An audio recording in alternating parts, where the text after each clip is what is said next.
Happy Valentine's day উপলক্ষে সবাইকে আন্তরিক শুভেচ্ছা ও ভালোবাসা। আমি মনীষা। আশা করি তোমরা সবাই খুব ভালো আছো আর আমরাও অনেক অনেক ভালো আছি।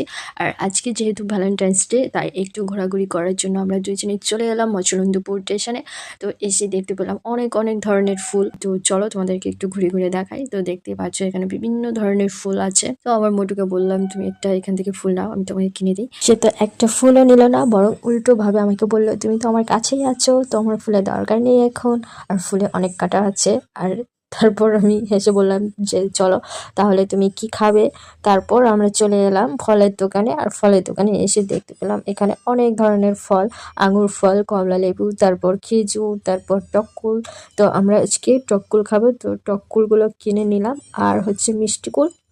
সে বললো চলো আজকে এই টক কুল আর মিষ্টি কুল এইগুলোই খাবো। তো আমরা দাঁড়িয়ে দাঁড়িয়ে কুলগুলো খাচ্ছি। আর আমাদের বেশি লেট করা যাবে না, কারণ আমাদের ট্রেনটা এখন ঢুকে পড়েছে স্টেশনে। আর এখন আমরা ট্রেনের ভিতরে উঠে পড়েছি। আর অলরেডি আমাদের ট্রেনটা ছেড়ে দিয়েছে। আর এখন ট্রেনের ভিতর দাঁড়িয়ে আবারও কুল খাচ্ছি, খুব এনজয় করছি। আর যেহেতু একদম রাতের বেলা, বাইরের পরিবেশটা খুব সুন্দর ছিল যেহেতু রাতের বেলা। আর আমরা প্রায় আমাদের স্টেশনে পৌঁছিয়ে গেছি। আর এখন আমরা ট্রেন থেকে নেমে পড়েছি আমাদের ঠাকুরনগর স্টেশনে।